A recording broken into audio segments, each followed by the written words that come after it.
지난 주일에 바울이 3차 선교 사역을 모두 끝내고 이제 유럽의 마케도니아와 아가야 지방의 지역 교회의 지도자들과 함께 드디어 예루살렘에 도착을 했습니다. 여러분, 왜 바울이 이 지역 교회의 지도자들을 함께 예루살렘으로 데려왔을까요? 그것은 다른 것이 아니라 지금 기근 가운데 고통당하고 있는 예루살렘 교회를 구제하기 위해서 구제 헌금을 거둬온 거예요. 그것을 전달하기 위해서 현지의 지도자들을 함께 동행하였다는 것을 우리는 잘 알고 있습니다. 그래서 예루살렘 교회의 이제 형제들에게 환영을 받고 이제 바울과 이제 그 지도자들이 이제 야고보와 장로들에게 그동안 있었던 사역을 이제 보고하지 않았습니까? 누가는 이 바울의 사역 보고를 특별하게 이렇게 기록을 한 것이죠. 하나님께서 자기 사역으로 말미암아 행하신 일들을 낱낱이 보고했다. 그러니까 바울이 자기 사역을 보고했다 이렇게 기록하지 않고 바로 자기를 사용하신 하나님의 일하심을 보고하였다. 그래서 바울 자신을 조금도 드러내지 않고 오히려 바울을 도구로 수단으로 삼으셔서 하나님 일하심을 드러냈다고 바울은 그렇게 고백을 한 거죠.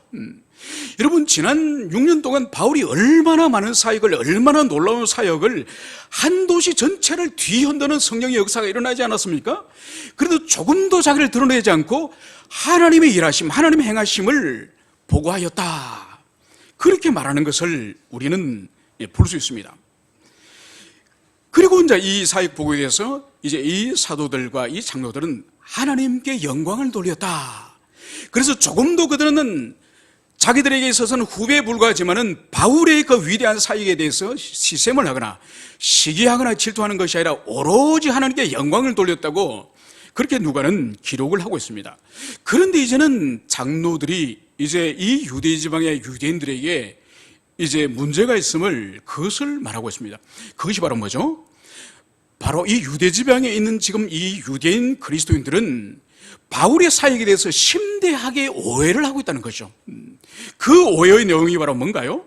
바울이 지금 흩어져 있는 디아스포라 되어 있는 이 유대인들에게 바로 모세의 율법을 배반하고 그리고 자기 아들들에게 할례를 행하지 말도록 가르치고 그리고 유대인들의 관습을 지키지 말라는 이런 근거 없는 이러한 가르침을 바울이 모든 유대인들에게 가는 도시마다 가르치고 있다. 이것이 이 팔레스타인 지방에 있는 유대인 그리스도인들이 바울에 대해서 알고 있는 오해라는 거예요. 그렇기 때문에 이 장로들이 이 유대인 그리스도인들이 바울에 대해서 가지고 있는 이 오해를 풀기 위해서 한 가지 방책을 제시합니다. 그 방책이 바로 뭔가요? 지금 현재 나실인으로 서원한 4명의 이 유대인들이 지금 있는데 이 사람들과 함께 바울 당신이 함께 성전으로 올라가서 이 나실인 서원을 이제 그 결례를 지켜라. 그들과 함께 당신도 이제는 하나님 앞에 성전에 올라가서 제사를 드리라. 당신의 율법에 따라서 나실인 선언을 따라서 제사를 드리면은 당신에 대해서 오해를 하고 있던 그 유대인들이 바울이 율법을 폐하고 유대인의 관습을 무시하고 할례를 금한다는 그것이 거짓말이구나. 여전히 바울은 율법과 유대인의 관습을 아주 잘 지키는 사람이구나. 이 오해를 풀어주기 위해서 이 장로들이 성전에 올라가서 이 바울에게 함께 나실인 결례를 지키라고 권면하지 않았습니까? 이 권면에 대해서 바울이 어떻게 반응을 하죠? 바울이 장로님, 야고보 사도님, 그건 틀린 말입니다. 이미 그리스도 예수께서 십자가에서 온전히 피 흘리시고 죽으시고 부활하셔서 하늘로 올라가셨는데 이제 율법에 있는 모든 의식적인 율법은 그리스도께서 성취하셨는데 아니 또다시 제사를 지내라는요? 그거는 신학적으로 옳지 않습니다. 이렇게 말하지 않았다는 거예요. 이렇게 말하지 않고 충분히 자기가 설득할 수 있는 신학적 근거가 있음에도 불구하고 바울은 그것을 그대로 수용합니다. 그래서 자기도 제사를 드리고 또 자신과 함께 4명의 제사 드리는 그 나신인 서원자의 제사의 비용까지도 이 바울이 다 부담하면서 성전에 올라가는 거죠. 여러분, 여기서 볼 수 있는 것이 바로 뭔가 하니까 이 바울이 스데반을 때려 죽인 이후에 25년 내지 30년이 지나면서 이 바울이 큰 내면의 변화가 그동안 있었음을 보여줍니다. 여러분, 바울은 사도행전 초반에 보면은 어떤 사람이에요? 그는 자신이 가지고 있는 유대교 신념에 의해서 이 스데반이 이 모세율법을 폐하고 그리스도를, 예수를 바로 하나님의 신성에 올렸으니 이 바울은, 스데반은 당연히 죽어야 될 사람이라고 쳐 죽이는 사람이에요. 그 정도로 혈기와 이 확신이 강한 종교적 확신범에 가까운 그런 사람이에요.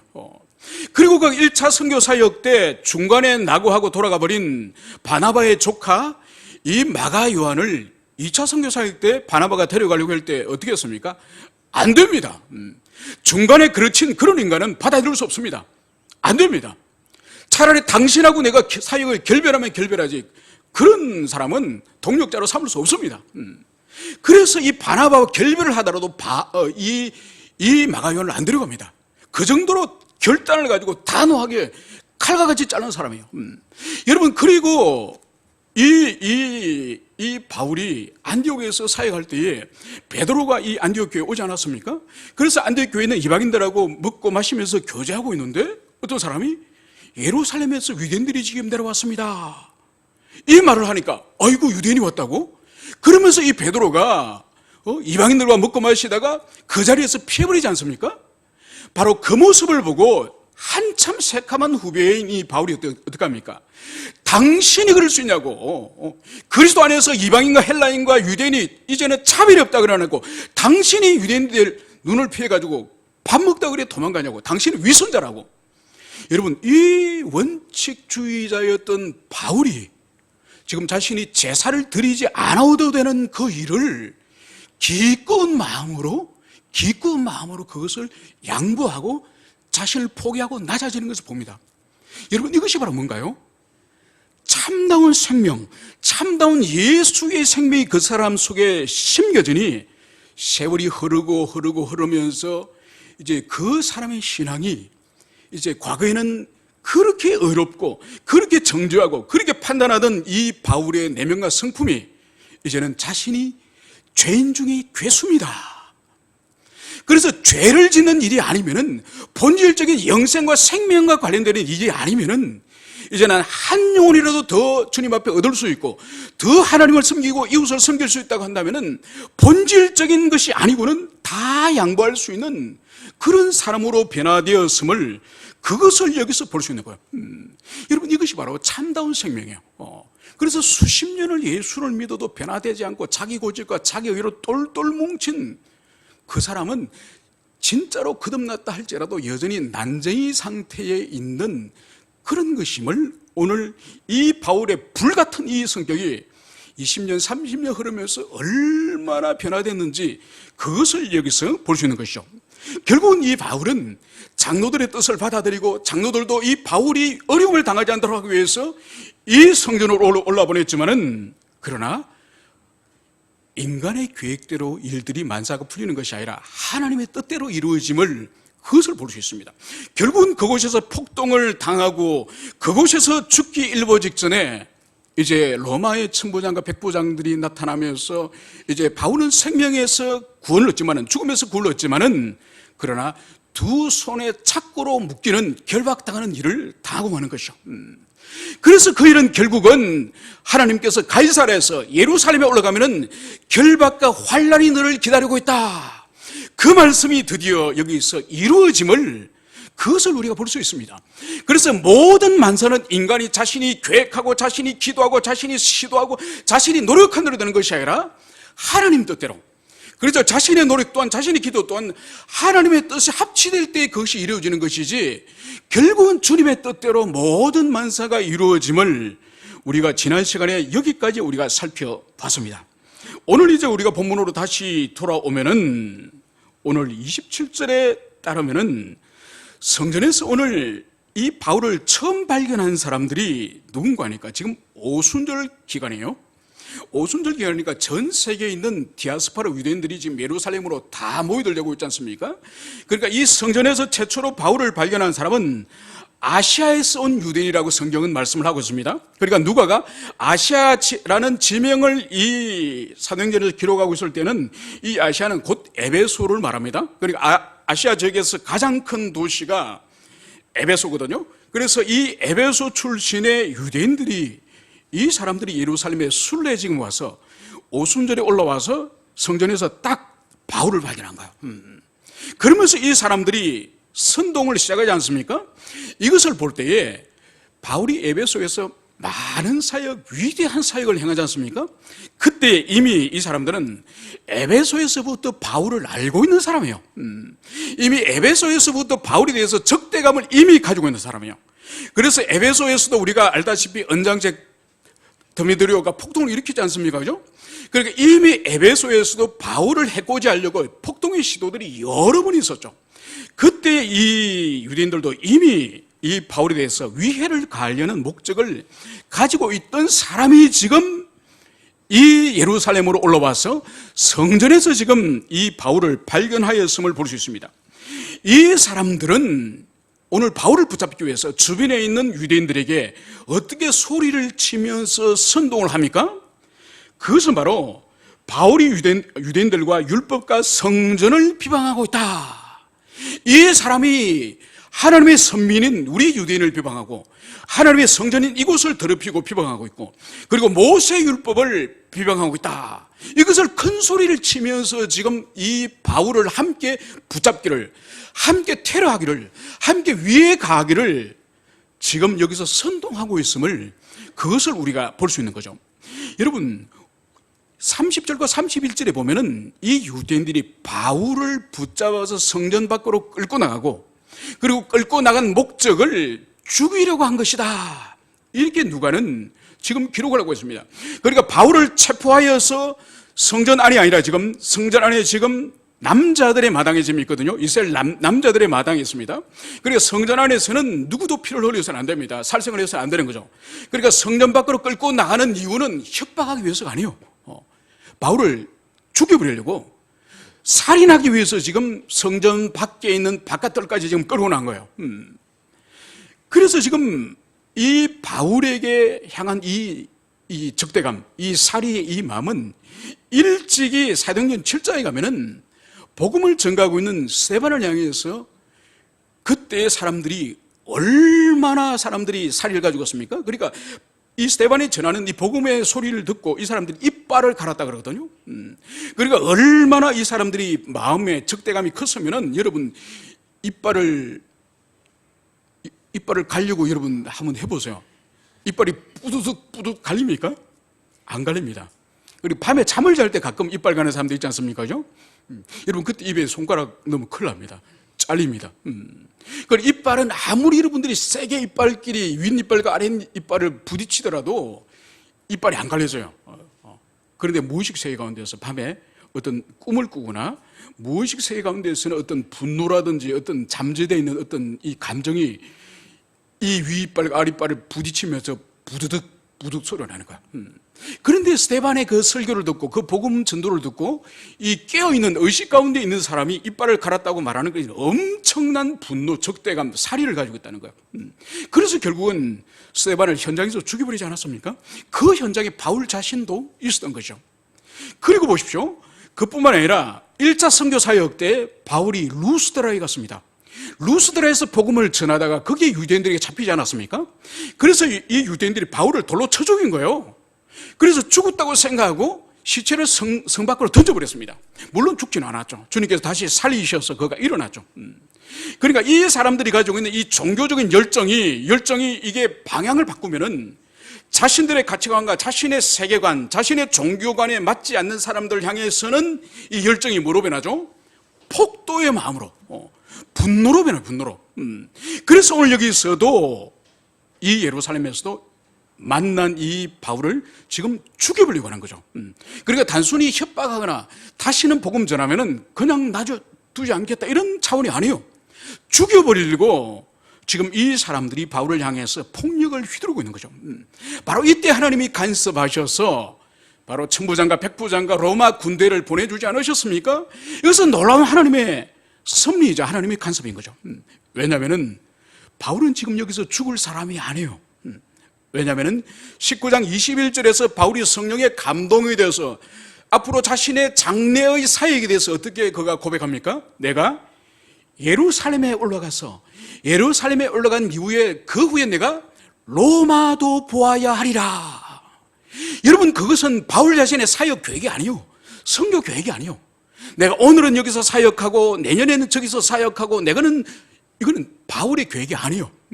이 19장의 장래의 바울의 마지막의 인생의 끝이 로마에서 그가 목이 잘려서 죽지 않습니까? 그죠? 이 마지막 그 사역의 루트를, 그것을 성령께서 바울의 입을 통해서 정하게 하는 거예요. 그렇다고 한다면은 바울이 지금 달려갈 길이 더 있음을 우리는 알 수 있습니다. 그렇기 때문에 이 예루살렘에서 죽는 것은 하나님의 계획과 하나님의 뜻이 아니에요. 그래서 절묘한 타임에 이 천부장과 백부장을 보내어줘서 이 바울을 구원하였음을 볼 수 있는 거예요. 여러분, 그렇기 때문에 여기서 볼 수 있는 것이 바로 뭔가 하니까, 하나님께서는 당신께서 맡기신 사명이 남아있는 자들에게는 절대로 생명을 거두지 않습니다. 그 사명을 다 마치기까지, 그 사명을 다 끝내기까지는 하나님 당신이 책임져 주시는 거예요. 여러분, 이것을 믿으시길 바랍니다. 여러분, 그렇기 때문에 우리 인생이라고 하는 것은 사명을 따라 사요. 여러분, 자신이 집 사고 아파트 사고 자동차 사고 연봉을, 이것이 사명이 아니에요. 이것이 사명이라 자신이 이 땅에서 독특하게 하나님과 관계에 있는, 바로 하나님께서 부여하신 그 미션을 말하는 거예요. 그것이 남아있는 자들에게 있어서는 하나님께서는 끝까지 보호하시고 끝까지 지켜주시는 거예요. 그래서 우리 그리스도인들이 붙잡아야 될 것은 사명을 따라서 나의 주신 사명이 뭔지 사명을 발견하고 그 사명을 이루는 그 길이 인생이 돼야 돼요. 나는 그냥 막연하게 한 90까지 살아야지, 직장생활 한 70까지 일은 해야지, 그래서 70까지 한 10억은 모았다가 나머지 20년은 그 10억 가지고 서면서 죽다 가야지. 이건 사명이 아니에요. 이거는 짐승도 10월 11월 되면은 구멍에 도토리 잔뜩 모아놔놓고 내년 봄까지 요거 까먹으면서 내년 봄 지내야 되겠다. 여러분, 다람쥐도 그 짓 합니다. 다람쥐도 자기 재물 모으고 또 멧돼지나 산의 짐승도 오줌을 갈길 안 하고 그 자기 영역은 자기 새끼에게 물려줘요. 여러분, 짐승도 자기 영역과 자기 재물을 새끼들에게 물려주는 거예요. 여러분, 인간이 자신이 모았던 재물을 물려주고 자기 영역을 따라서 살고 자기 본능을 따르고, 이건 짐승도 하는 거예요. 여러분, 인간이 인간되면 하나님의 뜻을 분별하고 하나님의 사명을 붙들고 그것을 자기 생애의 목표를 가지고 사는, 그것이 사람됨이지, 그렇지 않으면 우리 그리스도인이 이 세상에 하나님 모르는 자연인처럼 그런 정도의 소망과 계획과 비전을 가지면 우리는 짐승에 하등 차이 없는 그런 존재예요. 그렇기 때문에 우리는 하나님께서 우리 인생에 있어서 주님이 주신 사명을 끝내기까지 절대로 우리를 지키시고 보존하신다. 그리고 우리 인생은 하나님의 사명을 따라 사는 것이 인생에 참된 가치가 있다. 이것을 여러분들이 굳세게 붙잡기를 간절히 축원을 드립니다. 오늘 33절과 34절에 보면은 이제 로마의 이 천부장이 이제 이 폭도들에게 도대체 당신들이 왜 저 사람에게 폭력을 가하고 또 저 인간이 누군지를 이제 이 천부장이 묻습니다. 그래서 이렇게 질문하는 거죠. 그가 누구며 그가 무슨 일을 하였느냐. 그러니까 저 바울이 도대체 누구며 저 바울이 도대체 무슨 일을 하였기 때문에 너희들이 죽이려고 그렇게 하느냐, 이렇게 물은 거죠. 그런데 이 질문에 대해서 이 유대인들이 막 바울을 죽이려고 폭력을 행사하면서도 그들이 하는 답변이라는 것은, 어떤 이는 이런 말로 어떤 이는 저런 말로 소리치거든 천부장이 소동으로 진상을 알 수 없어. 여러분, 여기서 볼 수 있는 것이 바로 뭔가 하니까, 바울을 죽이려고 여러 유대인들이 지금 그렇게 폭력을 가하고 있지만은 저 사람이 누구고 저 사람이 무슨 일을 했느냐 물으니까 지금 사람들마다 각자 대답이 다 따로따로예요. 여러분, 여기서 볼 수 있는 것이 바로 뭔가요? 이 폭도들에게 지금 볼 수 있는 것이, 지금 이 사건의 경위를 정확하게 파악하지 못하고 팩트를 정확하게 파악하지 못하고 군중 심리에 의해서 지금 움직이고 있음을, 그것을 여기서 볼 수 있습니다. 전혀 자신들이 하고 있는 정당한 근거에 대한 그 기반에 대한 견해들이 이 사람이 없음을 여기서 보여주고 있습니다. 그래서 이 사람들은 전형적인 군중 심리 아래에 있는 사람이라는 것을, 그것을 알 수 있는 거죠. 여러분, 군중 심리란 뭔가요? 그것은 바로 여러 사람이 집단적으로 모였을 때는 한 사람 한 사람 개체로서 사고할 수 있는 사고 체계를 지금 잃어버리고 완전히 다른 군중의 사고를 가지고 있는 그것을 말하는 것이죠. 그래서 개별자로 있을 때는 절대로 행하지 않을 짓을 함께 모아두면은 희한한 짓을 하는 것이, 그것이 바로 군중심리예요. 여러분, 군중심리 가운데에서 가장 우리가 잘 이해할 수 있는 것 중에 하나가, 제가 군대에 있을 때에 예비군 훈련시키는 동원부대에 제가 있었던 적이 있습니다. 거기에서 제가 이제 의무부대에서 제가 근무를 했는데, 이 동원훈련을 하면은 일주일씩 하지 않습니까? 그러면은 이제 파견을 나가요. 파견을 나가서 이제 일주일 동안 이제 그 예비군들하고 같이 있는데, 예비군복을 입고 오면은 누군지 압니까? 그죠? 뭐, 예비군이라는 것밖에 모르지. 그 사람이 직장에서 뭐, 의사인지, 변호사인지, 뭐, 뭔지 알 수가 없죠. 그런데 공통적인 특징은 이 예비군복을 입히면은 사회적인 신분과 연봉과 지위와 아무 상관없이 똑같은 인간이 되는 거예요. 어떤 똑같은 인간이 되느냐? 여러분, 저는 저기 서울에 노구산이라고 있지 않습니까? 노구산, 거기에 주로 파견을 나갔는데, 주로 이제 서울에 있는 예비군들이죠. 분명히 철조망으로 부대를 이제 다 지키고 있는데, 어떻게 술을 조달하는지. 분명히 입소할 때에 술을 다, 가방을 검사를 다 하거든요. 그런데 이 사람들이 토요일 날 퇴소하고 나가고 나서는 이 빈 소주 박스가 수십 박스가 나와요. 엄청 나와요. 그러니까 이것이 어떻게 되는 거예요? 밤에 한 12시나 이래 되면은 미리 연락이 됐는지 이제 이 술을 밤중에 이 철조망 앞에까지 가져와요. 그럼 돈을 주고 철조망 앞에서 이걸 바꿔 먹습니다. 그리고 밤새도록 이제 불 꺼놔놓고 이제 예비군들끼리 먹는 거예요. 여러분, 그러면은 인간이 개가 됩니다. 그냥 아무 데나서가 오줌을 질질 사고, 뭐 별 입에 담을 수 없는 욕짓거리 하고, 그러면서 토요일 날 집에 가는 거예요. 집에 가면서 이제 명함을 줍니다. 변호사도 있고, 의사도 있고, 박사들도 있고, 대학의 교수들도 있고, 별 인간들이 다 있어. 그런데 모두가 술이 취해버리면 다 인간의 존엄성은 사라지고 개의 개성만 남는 거예요. 그것이 바로 뭔가 하니까, 만약 그 사람이 변호사거나 의사거나 대학 교수거나 한 명 한 명에게 바지 지금 여기 내리고 내 앞에서 오줌 사라면 사겠습니까? 안 사도 술이 들어가고 이성을 잃어버리니까 집단적으로 하나도 부끄러움 없이 그 밤중에 나와서 술 마시고 오줌을 질질 사는 거예요. 여러분, 그렇기 때문에 이 군중심리에 대해서는 프랑스의 구스타프 르봉이라고 하는 이 사회심리학자가 있습니다. 이 사람의 책에 보면은 이 군중심리에 대해서 아주 몇 가지 특징을 잘 정리를 했습니다. 첫째는 충동성.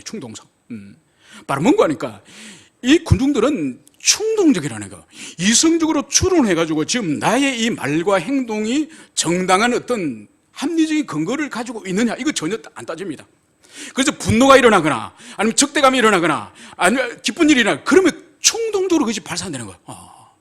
두 번째로는 이 사람들이 과장성이에요. 그러니까 어떤 정서적인 감정이나 이런 액션이 과장되기 쉽다는 거예요. 그래, 충분히 개인적으로 행동을 한다면은 이 정도 수준, 한 50 정도 수준으로서 감정을 발산하거나 행동을 하는데, 군중들이 모이면 50이 아니라 500의 정도를 발산해버리는 거죠.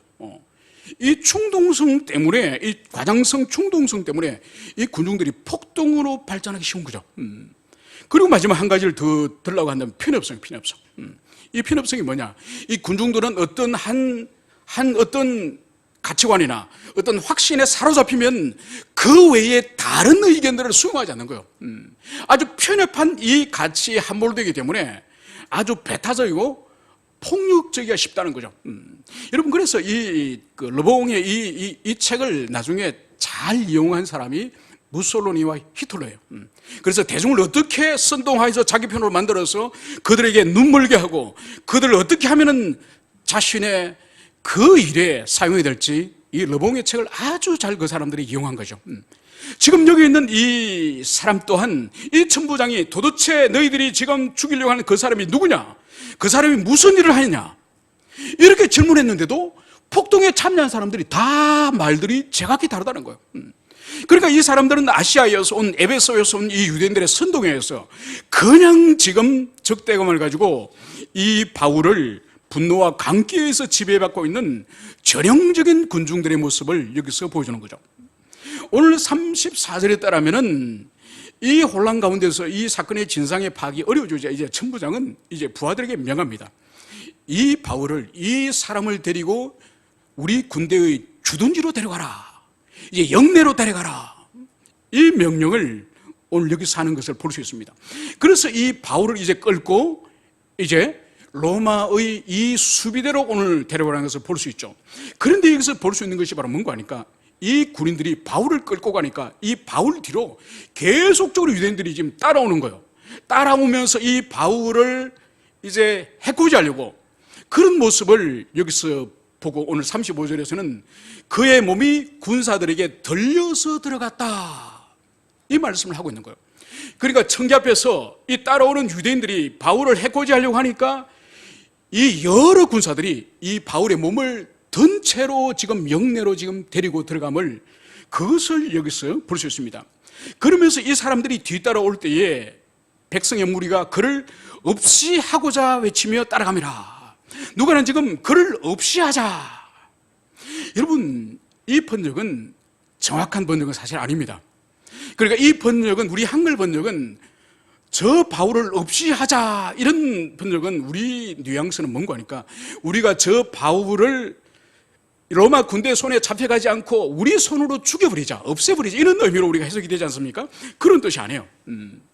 이것은 헬라어 성경에서는 이 번역을 어떻게 우리가 하는 것이 더 정확한 거니까 바로 너는 그를 제가라. 여기서 2인칭 주어가 분명히 나옵니다. 너는 그를 제가라. 너는 그를 죽여버리라. 여러분, 이것이 원래 헬라어 성경의 의미예요. 여러분, 그러면 여기서 이 폭도들이, 이 유대인들이 명령하고 있는 너는이 도대체 누굴까요? 누구에게 바울을 죽이라고 너는 그를 제가라, 이런 말을 하였을까요? 여러분, 이때 너는 바로 천부장을 말하는 거예요. 천부장에게 바울을 죽이라고 지금 이것을 지금 명하는 거예요. 여러분, 이것은 우리가 어떻게 더 정확히 이해할 수 있는 거니까 이 누가가 기록한 누가복음의 빛을 우리가 빌릴 때에 우리가 더 정확히 알 수 있는 거죠. 누가복음 23장 18절에 가면은 이제 빌라도를 향해서 유대인들이 예수님을 죽여라, 이 말을 할 때와 똑같은 문장을 지금 쓰고 있습니다. 그러니까 이 빌라도를 향해서 유대인들이 예수님을 십자가 못 박아 죽일 것을 이 사람을 없이 하고, 우리 성경에서는 이 사람을 없이 하고라고 번역되지만은 이 헬라 또한 너는 이 사람을 제거하라는 뜻이요. 그래서 여기서 오늘 바울을 너는 이 사람을 제거하라는 이 문장과 누가가 예수님을 십자가에 못 박아라고 빌라도의 압력을 가는 것과 동일한 문장을 쓰고 있는 거예요.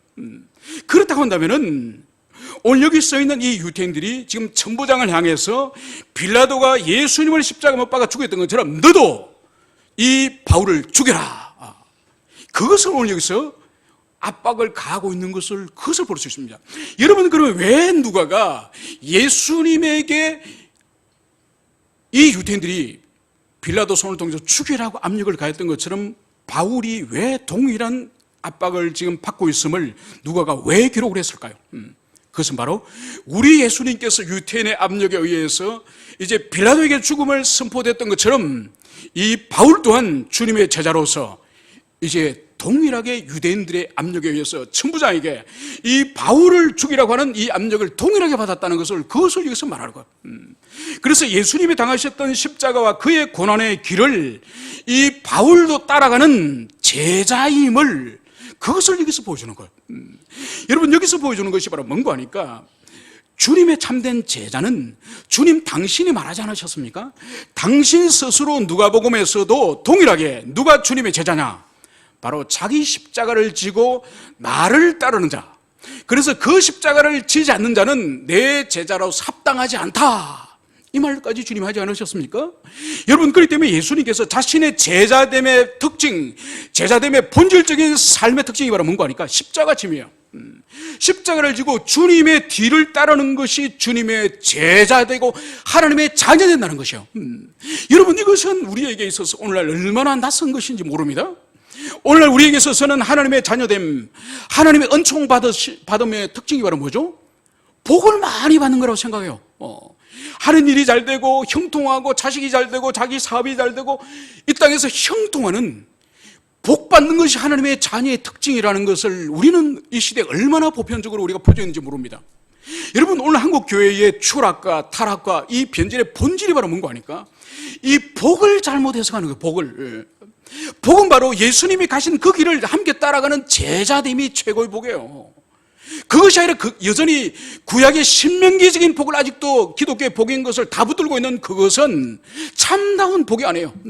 여러분, 그래서 보세요. 우리가 최근에 묵상한 계시록에서 천상에서 14만 4천 명이 찬송을 하면서 천상 예배를 드릴 때 그 사람의 출처가 어디죠? 많은 환난에서 나온 자들이라. 여러분, 하나님의 나라 들어가기 위해서는 바울 자신도 말하지 않습니까? 너희들이 하나님의 나라 들어가기 위해서는 많은 환난을 겪어야 하리라. 여러분, 고난과 환난을 통과하지 않고는 천국으로 들어갈 수 없는 거예요, 여러분. 그래서 오늘날 우리가 알고 있는 이 기독교가 얼마나 세속주의적이고 얼마나 우리의 현세적이고 육신적인 그런 기독교 우리가 빠져 있는지. 여러분, 우리가 모든 교회 이런 시대 가운데 우리 있으니까 우리 자신이 모르는 거예요. 다 고만고만한 교회끼리 비교하고 고만고만한 신자들끼리 비교하니까. 그래서 우리가 항상 성경으로 돌아가고 성경으로 돌아가서 하나님이 직접 말씀하시고 그리고 예수님이 직접 말씀하신 이 말씀에 우리가 주목해야 되는 이유가 항상 지상의 교회는 한 시대에 앞선 교회를 닮고 한 시대에 앞서었던 목회자의 가르침을 받아서 또 목회를 하고 여러분, 그렇기 때문에 끊임없이 변질되어지고 끊임없이 세속화되어지는 것이 이 세상의 교회와 우리 그리스도인이에요. 그래서 끊임없이 성경으로 돌아가고 끊임없이 원천으로 돌아가야 되는 이유가 바로 이거예요. 그래서 우리가 통용되고 있는 복음과 통용되고 있는 교회론과 통용되고 있는 우리의 삶이 과연 성경에서 계시하고 있는 교회와 진리와 성도의 삶이 맞느냐, 이것을 고민해야 되는 거예요. 이것을 고민하지 않고 이 시대에 유행되어지고 이 시대에 관용되어지고 이 시대에서 사람들이 따라가는 넓은 길, 그 복음이 아니에요. 주님께서도 좁고 협착한 길, 그 길을 따라라고 말씀하지 않았습니까? 왜 오늘날 우리 그리스도인들이 이렇게 변질되고 타락된지 아십니까? 그 좁은 길을 가기 싫고 그 좁은 길을 가면 반드시 세상의 비난과 조롱을 듣기 때문에 그거 듣기 싫어서 조용히 몸살이고 보신주의에 빠져. 보신주의에. 여러분, 원래 그리스도인과 교회는 세상으로부터 조롱과 비난과 박해를 받는 것이 원래 우리 교회의 DNA예요. 성도의 DNA예요. 그래서 우리는 믿는 바와 우리의 깨달은 바를 그냥 세상을 향해서 선포하고 정감해서 살아가는 거예요. 오늘 이 급박한 이 상황에서 이제 바울은 로마 군대 진영으로 이제는 뜸에서 들어가고 있을 때에 오늘 바울은 그 진영으로 들어가지 않습니다. 들어가지 않고 오늘 아주 세련된 아주 정중한 그 언어로 천부장에게 이렇게 말하는 거죠. 내가 당신에게 말할 수 있느냐. 여러분, 우리 성경으로 볼 때는 이것이 어떤 문장인지 잘 알 수 없지만은 이 헬라 문법적으로 볼 때는 아주 침착하고 아주 세련된 고급진 언어, 그 언어로 지금 이 천부장에게 지금 붙들려 가던 이 바울이 지금 말하는 거예요. 그래서 오늘 여기서 이 천부장이 내가 헬라 말을 아느냐? 이 문법적인 의미도 놀람이 여기 포함되어 있습니다. 그러니까 그들을 볼 때는 바울이 흐름한 사람으로서 평범한 사람이고 그리고 사람들에게 폭력을 당하는 걸 볼 때 이 사람이 유대인들에게 큰 죄를 지은 그런 파렴치범이거나 어떤 죄인으로 알았는데 아주 고상한 이 헬라어로서 지금 바울에게 지금 자신을 죽이려고 사람들이 살기등등하여서 그리고 지금까지 폭력을 당해서 온몸이 어쩌면 피투성인 이 사람이 아주 세련되고 고급된 언어로서 지금 그것도 이 예루살렘 언어가 아닌 헬라어로서 내가 당신에게 말할 수 있습니까? 이 말을 묻는 거예요. 그러니까 이 천부장이 놀라는 거죠. 바울이 이 세련되고 이 고급진 이 헬라어를 사용하는 것을 보고 놀라서 내가 헬라 말을 아느냐? 이 의미는 내가 헬라어로 말할 줄 아느냐, 이런 의미죠. 그리고 이 의미는 뭔가요? 도무지 이 몰골을 볼 때는 이 사람이 이 세계 만국어, 오늘로 치면은 영어, 그것도 아주 유창한 영어, 그것을 하리라고는 이 천부장이 상상도 못했기 때문에 내가 헬라어로 말을 할 줄 아느냐, 이 질문을 한 것을 여기서 볼 수 있습니다. 여기서 우리가 볼 수 있는 것이 바로 뭔가 하니까 이 바울의 지금 자신을 죽이려고 하고 위협 가운데 있고 살기등등한 이 환경 가운데서도 전혀 환경에 동요됨이 없는 이 침착함, 이 견고한 이 믿음, 이것을 여기서 누가가 기록을 하고 있는 거예요. 여러분, 그래서 여기서 우리가 알 수 있는 것이 바로 뭔가 하니까 이 바울이 지금 위기 가운데서도 그가 하나님을 신뢰하는, 이 하나님을 의존하는 이 신앙, 이 참된 믿음, 이것을 소유한 사람이라는 것을 여기서 보여주는 거예요. 여러분, 참된 믿음이라는 것은 바로 삶의 영역에 있어서 거듭난 그 본성으로 말미암아서 반드시 외적으로서 특별한 열매로서 드러나는 것을 말하는 거예요. 여러분, 중생과 회심은 우리 눈으로 보이지 않습니다. 그 성령님이 은밀하게 행하는 역사이기 때문에 그 사람에게 결국 나타나는 것은 인격과 삶의 열매를 통해서 그 사람의 중생과 회심의 참다움을 우리가 볼 수 있는 것이죠. 그렇기 때문에 그 구체적인 인격과 삶의 그 차별성, 그 열매가 바로 바울이 말하는 성령의 9가지의 열매인 것이죠. 그래서 오늘 이 바울에게 있어서도 우리가 이후에 살펴보겠지만은 사랑할 수 없는 사람을 이 바울은 사랑한 사람이에요. 그리고 기뻐할 수 없는 상황인데도 이 사람은 기뻐하는 사람이에요. 그리고 인내할 수 없는 상황인데도 인내할 수 있는 사람이에요. 여러분, 이것이 바로 뭔가 하니까 이 바울 내면의 역사하시는 성령님이 그 사람을 주도하고 그 사람을 움직이고 그 사람의 정서와 의지를 장악하고 있기 때문에 이런 삶이 가능한 거예요. 여러분, 그렇기 때문에 우리에게 소망해야 될 것이 바로 뭔가 하니까 우리가 회심하고 중생하였다고 한다면은 끊임없이 우리 안에서 우리 인격과 성품의 성령의 열매 맺기를 그것을 소망해야 되는 거예요. 왜냐하면 이 열매는 반드시 외부적으로 그 열매가 드러나지 않습니까? 그죠? 마치 이런 것 같죠? 여러분, 과일나무의 꽃이 화려하게 피었다가 여러분 봄에 보세요. 살구꽃이나 복숭아꽃이나 배꽃이 얼마나 아름답고 이쁩니까? 그죠? 그것이 비가 오고 봄비가 오고 바람이 불면은 후두둑 다 떨어져 버리죠. 그죠? 그러면 끝납니까? 작은 열매 같은 게 매이면서 그것이 점점점 자라가지고 나중에는 이따만 먹골배가 되죠. 그죠? 바로 이것이 성령의 열매예요. 그래서 우리가 신앙생활 1년, 2년, 3년 그러면서도 우리 속에 자연적인 성품, 내가 원래 가지고 태어난 성품이 내 성품에 여전히 주도적이고 우세하다고 한다면 그 사람은 회개해야 돼요. 왜냐하면 성령의 열매를 맺지 못하고 있기 때문에 그 사람은 주님 앞에 바르게 지금 반응하면서 살지 못하고 있는 것이요.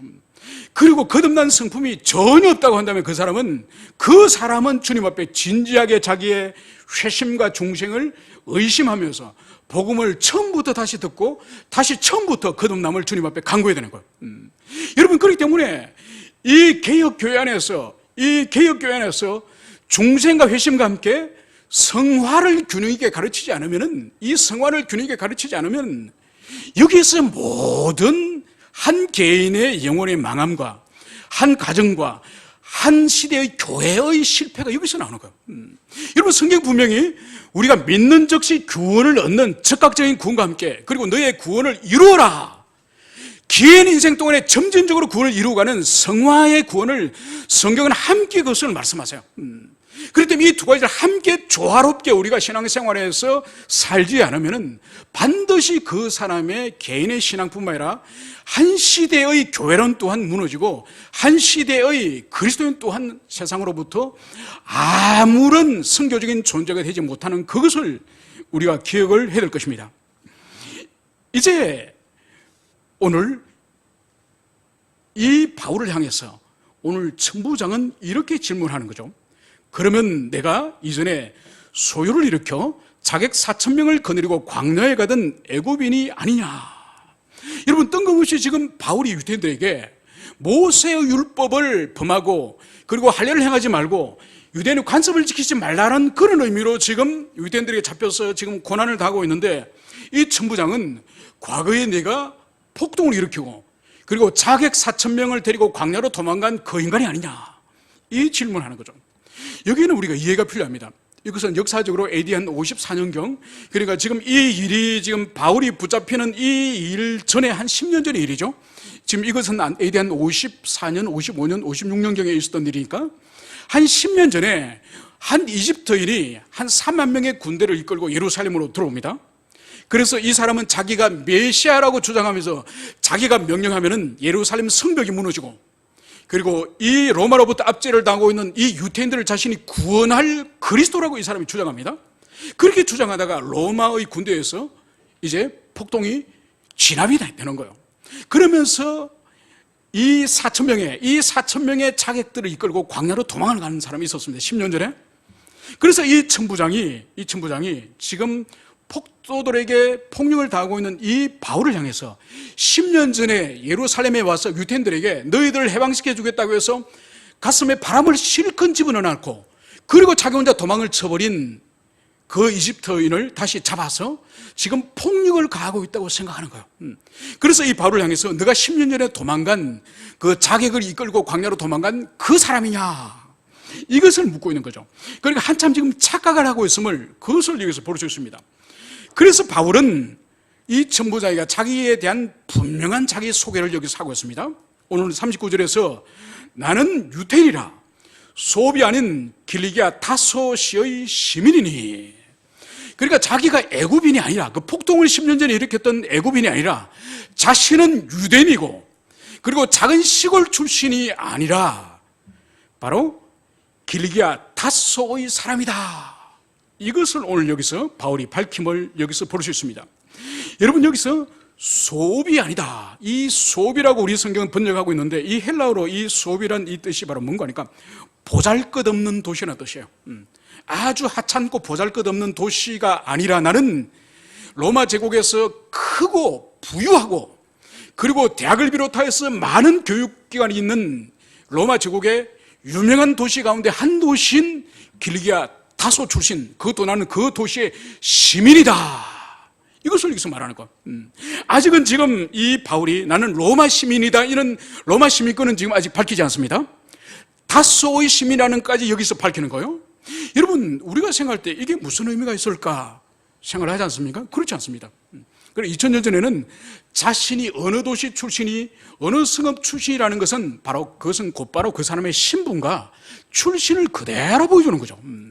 여러분, 그래서 예수님 그리스도를 향해서 처음에 그분의 사역 초기에 갈릴리 나사렛에서 그분이 오셨다, 이렇게 고백했을 때에 예수님의 제자들조차도 예수님이 갈릴리 나사렛이라고 말할 때 제자들의 반응이 뭐라고 말했습니까?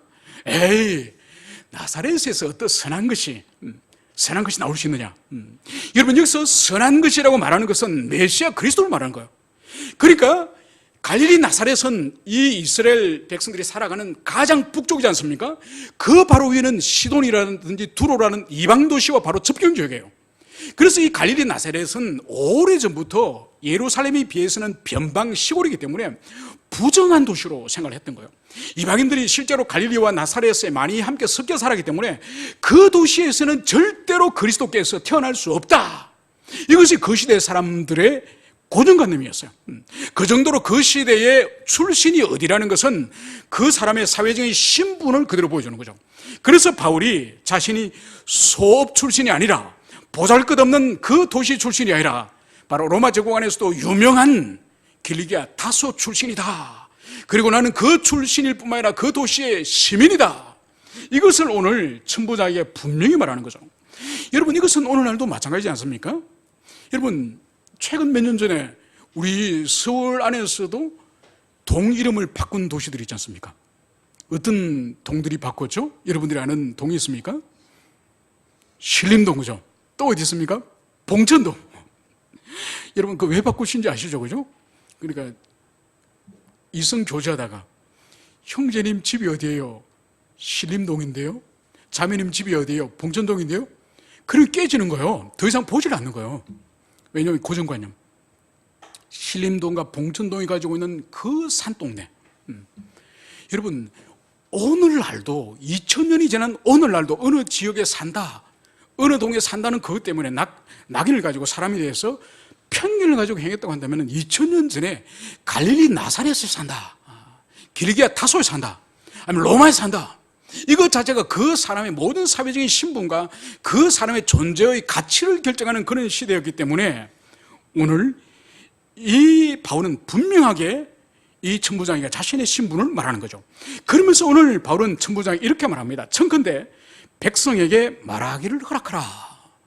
지금 군사들에게 떠밀려서 지금 자신을 죽이려고 하는 그 사람들을 피해서 떠밀려서 지금 로마의 진영으로 지금 들어가고 있는데 자신을 이제 내려놓게 하면서 이제 이 백성들에게 말하기를 허락하라, 이 말을 지금 여기서 하는 거예요. 그래서 이 권위 있는 이 바울의 말에 오늘 이 천부장은 바울이 말하기를 허락한 것을 여기서 볼 수 있습니다. 그래서 바울은 이제 자신을 향해서 소리를 지르면서 소란을 피우고 있는 이 폭도를 향해서 손짓을 하고 이제 조용히 하고 난 이후에 이제 22장 1절에서 그의 입에서 말이 쏟아져 나오는 것입니다. 그 말이 바로 뭘까요? 부형들아, 내가 지금 여러분 앞에서 변명하는 말을 들어라. 여러분, 오늘 이 바울의 입에서 제일 먼저 나오는 말이 자신을 지금 죽이려고 어쩌면 돌로 쳐설 수도 있고 주먹으로 쳐설 수도 있고 목을 졸라설 수도 있고 이 적대감과 살인의 고의를 가지고 지금 자신을 죽이려고 했던 이 사람들을 향해서 부형들아라고 지금 부르는 거예요. 여러분, 우리의 성경은 부형들하고 지금 됐지만 이것은 그 당시에 아주 상대방을 존중하는 어떤 관용적인 표현이에요. 그래서 이 부형들하고 되어 있지만은 여기서 헬라어로는 여기에서 지금 세 가지 부름을 지금 하고 있습니다. 바로 뭔가 하니까 사람들아, 형제들아, 아버지들아, 이 세 가지 부름을 지금 우리 성경 번역할 때 그냥 부형들아 이렇게 부르는 거예요. 이것은 그러니까 여러 대중들이 모였을 때에 이 설교자나 이 화자가 아주 대중을 향해서 존중하는 그런 표현으로서 이 단어를 사용하는 거예요.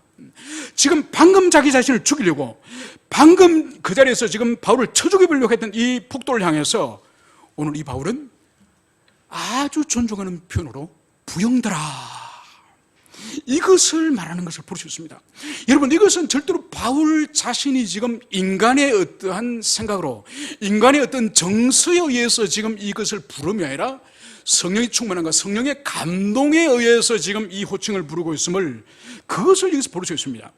여러분, 인간이라는 것은 자기를 사랑하고 자기를 존중해주고 자기를 아껴주는 사람을 향해서 사랑하고 존중해주고 아껴주는 거예요.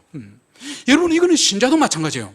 신자도 자기를 사랑하는 사람을 사랑할 수 있고 자기를 아끼는 사람을, 존중하는 사람을 아끼고 존중해 줄 수 있는 거예요. 여러분, 신자라 할지라도 자기를 무시하고 자기를 짓밟고 자기를 저주하고 자기를 미워하는 사람을 여러분 신자라 할지라도 그건 힘든 일이야. 단 성령의 은혜 안에 있을 때 그것이 가능한 일이에요. 성령의 은혜 안에 있을 때. 여러분, 그래서 보세요. 여러분, 인류 역사 가운데 가장 잔인한 전쟁과 가장 잔인한 그 폭력이 여러분 어떤 폭력인지 아십니까? 종교를 기반으로 한 폭력이에요. 여러분, 그래서 십자군 전쟁을 우리가 보면은 그 시대의 역사를 보면은, 그리고 종교개혁 이후에 있었던 30년 신구교 간의 전쟁을 보면요, 이 땅에서 다른 어떤 전쟁보다 더 무자비하게, 더 잔인하게 죽이는 걸 봅니다. 그냥 전쟁에서 적군으로 죽이는 것이 아니라 마녀로 여기고 그 사람들을 죽일 뿐만 아니라 불태워버려요. 얼마나 무자비하게, 자기와 종교가 좀 다르다고 해서 무자비하게 짓밟는지. 여러분, 그래서 21세기 오늘날도 보세요. 엊그제도 성탄절을 맞이해서 또 IS가 10명의 사람을 또 목을 자르는 것을 또 동영상을 공개하지 않았습니까? 지금도 보세요. 세계에서 IS라든지 탈레반이라든지 그 사람들의 폭력의 기초는 종교의 종교. 여러분, 종교에 근거할 때 가장 잔인할 수 있는 것이 인류 역사의 정언이에요, 정언. 여러분, 그럼에도 불구하고 오늘 이 바울은 자신이 아무 일이 없었던 것처럼 사랑하고 존중하는 그런 목소리로 바로 부형들아, 지금 내가 변명하는 이 말을 들어라. 여러분, 이 말을 지금 할 수 있는 거예요. 여러분, 여기서 지금 바울을 지배하고 있는 두 정서가 있으니, 두 성령이 주시는 마음이 있으니, 첫 번째는 영혼들을 향하여 불쌍히 여기는 마음이에요. 불쌍히 여기는 마음. 여러분, 그렇기 때문에 그리스도 안에 있어서의 우리가 가져야 될 마음이 바로, 우리가 소망해야 될 영혼이 바로 뭔가니까 불쌍히 여기는 마음이에요. 여러분, 그리스도 안에서 오늘 여기서 자기를 쳐 죽이려고 하는 이 삶을 향해서 보편적으로는 적대감을 가지지 않습니까? 그죠? 적대감이 아니라 그 영혼이 그렇게 살 수밖에 없는, 그 영혼이 망가지고 그 영혼이 병들고 그 영혼이 죽음의 지금 지경에 있는 죄의 절대적인 지배 가운데 있기 때문에 그렇게 살 수밖에 없는 그 영혼을 불쌍히 여기는 마음, 이게 필요한 것이에요. 여러분, 그렇기 때문에 그리스도 안에서는 정죄하거나 미워하는 이런 것은 옳지 않아요. 그러니까 그렇게 살 수밖에 없고 그렇게 반응할 수밖에 없는 그 영혼의 비참함, 그 영혼의 불쌍함, 여러분, 이것이 우리가 가져야 될 마음이에요. 지금 바울이 자기를 돌로 쳐 죽일 수밖에 없고 자기를 이렇게 해코지 할 수밖에 없는, 그리스도를 모르고 그리스도를 만난 적이 없고 성령이 없는 그 인생을 불쌍히 여기는 마음에서 지금 이 부형들아, 이 말을 하는 거예요. 여러분, 이것은 얼마나 힘든지 몰라요. 당장 여러분에게 교회 안에 어떤 지체가 여러분들 미워해 보세요. 여러분들 비난해 보세요. 여러분 조롱해 보세요. 여러분의 모욕을 줘보세요. 당장 일어나는 일이 바로 뭐죠? 그냥 혈기가 일어나요. 그냥 혈기 성질 부리는 거예요. 여러분, 그것이 아니라 그럴 수밖에 없는 그 영혼의 비참함, 그래서 불쌍히 여기는 마음을 달라고 우리는 주님께 기도해야 되는 거예요. 두 번째로, 오늘 바울이 이들을 향해서 부형들아 이렇게 외칠 수 있는 두 번째 원인은 바로 한 영혼이라도 더 구원을 얻도록, 바로 이 모여있는 이 군중, 자기를 향해서 적대감을 가지고 그리스도를 향해서, 예수를 향해서 적대감을 가진 이들에게 복음을 전할 수 있는 절호의 기회로 사용하는 이 바울의 이 복음 전도 열정을 볼 수 있는 거예요. 모든 상황을 다 영혼 구원과 복음 전파의 상황으로 이용하는 이 바울의 이 열심을 보십시오. 여러분, 지금 자신을 죽이려고 했던 이 증거는 바로 뭔가 하니까 예수를 모르는 것이고 복음을 모르는 것이고 복음을 들어본 적이 없기 때문에 지금 이 사람들은 이렇게 반응하지 않습니까? 그래서 이 자신을 죽이려고 해 모여있는 이 폭도들을 오히려 전도의 대상으로 삼는 이 열정을 볼 수 있는 거예요. 여러분, 이것이 오늘날 우리에게 필요합니다. 우리 한 사람 한 사람에게 오늘 바울이 가지고 있던 이 마음, 이 마음을 우리 모두에게 주기를, 그것을 주님께 우리가 기도해야 될 것입니다. 마지막으로 오늘 여기서 볼 수 있는 것이 바로 뭔가 하니까, 오늘 이 부형들아, 이 호칭은 사실은 스데반이 죽을 때에, 스데반이 돌에 맞아 죽을 때에 마지막 설교 변론을 하지 않습니까? 그 언어를 그대로 지금 스데반이 아니라 스데반을 쳐 죽였던 이 바울이 지금 30년 가까이 지나면서, 바울이 지금 스데반의 자리에서 죽어가면서 스데반이 사용했던 언어를 그대로 지금 사용하는 거예요. 이것은 바로 뭔가 하니까, 예수 그리스도의 고난과 죽으심, 그 죽으심을 스데반이 그대로 물려받고 그 스데반의 죽음을 바울이 그대로 물려받는 것을 볼 수 있습니다. 이것 또한 우리 이 시대의 교회된 우리 또한 이 고난과 역경 당함을 우리가 그대로 물려받기를 주님이 원하신다는 것을 우리가 가슴에 새기시기를 간절히 축원합니다. 함께 기도하시겠습니다.